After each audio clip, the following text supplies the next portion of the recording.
This is Dante Williams, and you watching Dante's Boxing Nation. This is Showtime Sean Porter. Filipino Flash, Jesse Burns. This is Al Bernstein. You're watching Dante's Boxing Nation. Hi, I'm Sugar Ray. Chick Shape. Sergio the last name more. Dante's Boxing Nation. Boom, boom, boom, boom. Yo, this is Deontay the Bronze Bomber Wilder, My name is Gennady Golovkin. and you're watching Dante's Boxing Nation. Hi, this is Julian Jackson, and this is Dante Boxing Nation. This is Julia Jackson, and you're watching Dante's Boxing Nation. All right.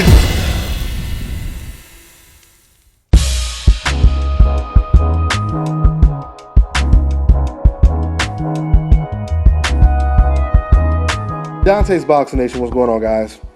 Well, since Canelo Alvarez, he vacated his belt and surrendered it to Gennady Golovkin, there's been talks and speculation on who Golovkin is going to face next. Same question goes for Canelo Alvarez, which I'll do a separate video on that as well.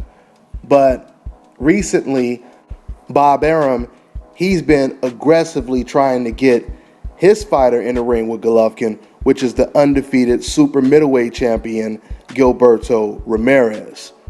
So it was just recently reported that Bob Arum and Tom Loeffler, they've actually been talking for quite some time, trying to come to an agreement and make that fight possibly come to fruition.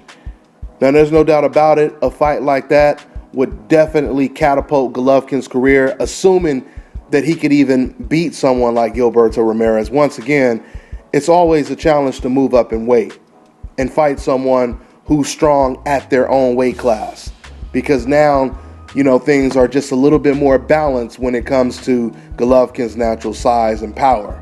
Now, we don't know, how strong Gilberto Ramirez is compared to Gennady Golovkin, but we know that if he's a natural super middleweight, he's most likely going to be stronger than a lot of fighters that Golovkin has faced at the 160-pound limit. So the good news is, according to reports, both parties are very interested in making this fight. That means Bob Arum's side and Tom Loeffler's side, which is, of course, Team Golovkin. So according to Bob Arum, both promoters are interested in the fight and both fighters are interested in this fight.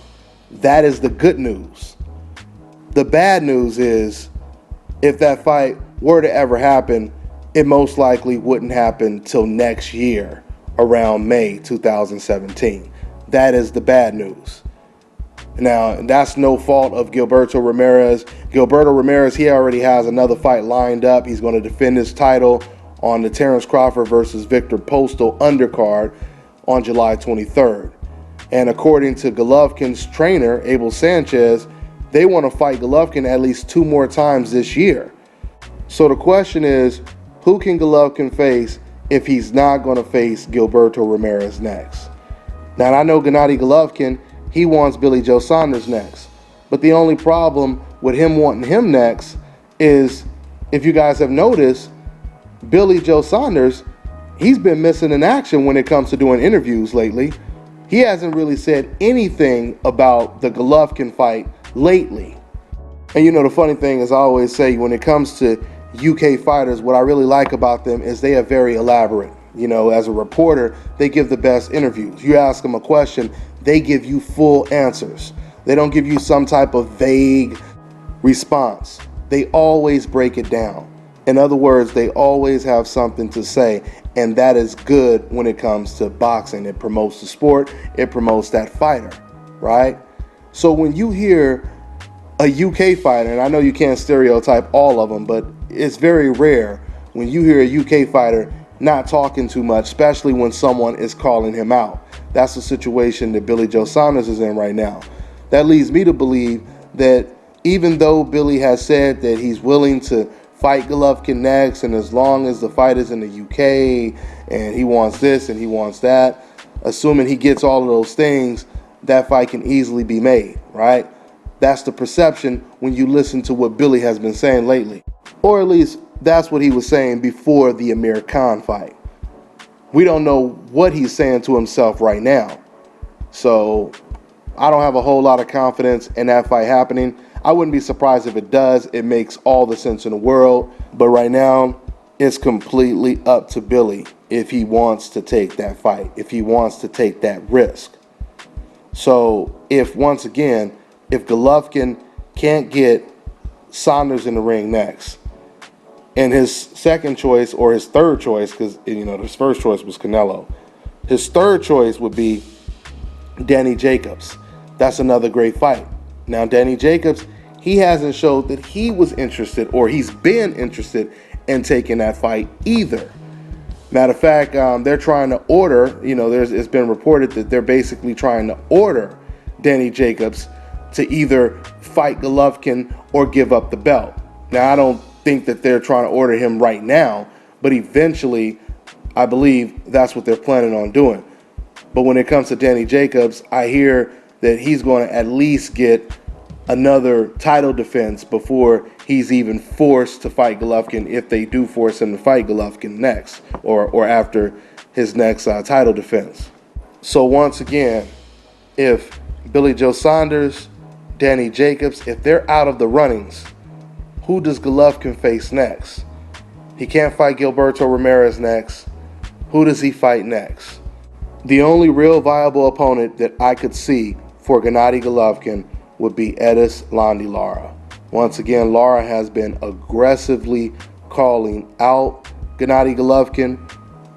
Edis Landi Lara, regardless of who you guys think will win the fight, that would be the biggest step up for Gennady Golovkin. It never made sense to me to hear fans say there's no reason for Golovkin to fight Edis Landi Lara because he will beat him easy.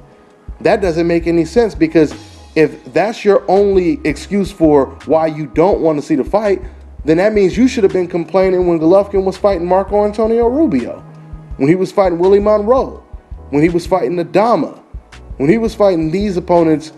You should have said the same thing. So it doesn't make sense for fans to say, oh, there's no reason for him to fight Lara because Golovkin is going to win. I mean, shit, if that's the case, you should be complaining about 95% of the people that Golovkin has on his resume right now. Are you honestly telling me you only want to watch Golovkin fights if you believe that the other guy is going to beat Golovkin and pull off the upset? That is completely illogical.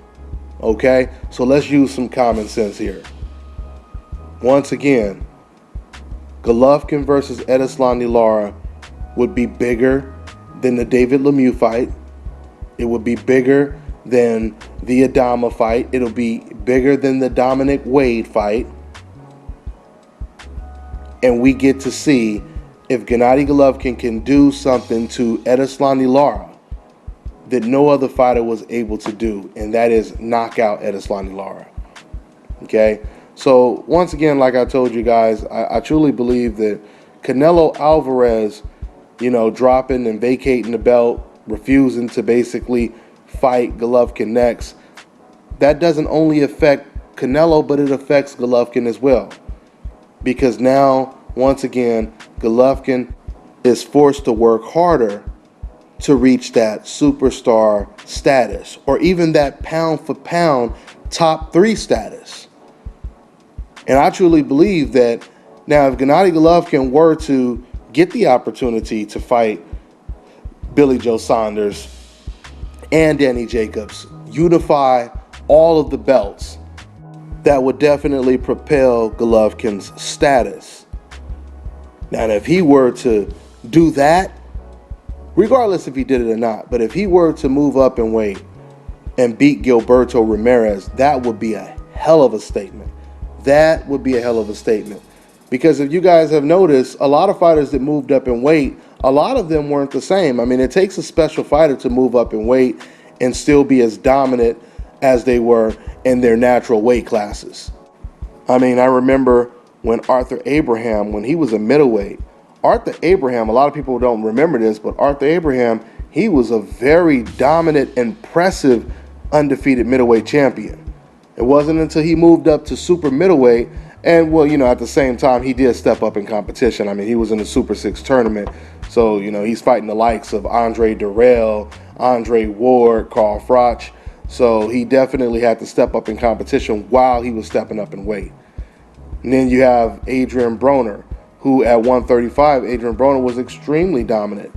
Then when Adrian Broner, when he moved up 2 weight classes and fought against Marcos Maidana, and Marcos Maidana was most likely 15 to 20 pounds bigger than Adrian Broner, we seen the challenges that Adrian Broner had in front of him. So it'll be very interesting to see, once again, how does Golovkin look if he moves up in weight? It doesn't make any sense when fans say, oh, I don't want to see him move up. I want to see him stay at 160. It doesn't make sense. If Golovkin is one of the strongest punchers in the entire sport, why would you not want to encourage him to move up in weight? I mean, if there's anyone that fans should say they want to see move up, it should be someone like Golovkin, someone who can most likely carry that power to a higher weight class, right? I mean, it doesn't make sense that you would prefer someone who isn't known for their power to keep moving up in weight and fighting bigger guys. But it makes more sense if you want the guy who's already big, who's already strong, has this 20 plus win KO streak. That makes more sense that you would want that guy to step up and weight. But at the same time, Golovkin is not forced to step up. I mean, it's up to Golovkin. If Golovkin wants to stay at the middleweight division for the rest of his career, he can do that. He can do that. But once again, if Golovkin doesn't get the names at middleweight, then he ain't going to be considered no pound for pound top 3 fighter, right? In 5 years from now, if he's still fighting the Dominic Wades, the David Lemieux, how do you consider him one of the greats if he didn't have that special middleweight to fight, right? He doesn't have the Sugar Ray Leonards, the Tommy Hearns, the Roberto Durans in his division. This is the reason why a lot of fighters do move up to different weight classes, because they are always looking for new challenges.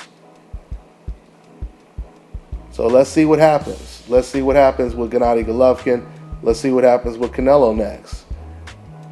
But I really like the idea of a Golovkin versus Ramirez fight, and it doesn't matter who you think is going to win. It's just a great matchup, and it's a real big test. It's a great challenge for Gennady Golovkin, assuming he cannot get Danny Jacobs or Billy Joe Saunders in the ring next. Or even Avintel Kurzitse, a short type of Mike Tyson stature opponent who actually idolizes Mike Tyson, and he basically tries to emulate everything that Mike Tyson does. Of course, he's not as naturally talented as a Mike Tyson, but he did just knock out an undefeated prospect, an American prospect, and Antoine Douglas. He's a very, very aggressive fighter, which would make a great fight with Gennady Golovkin.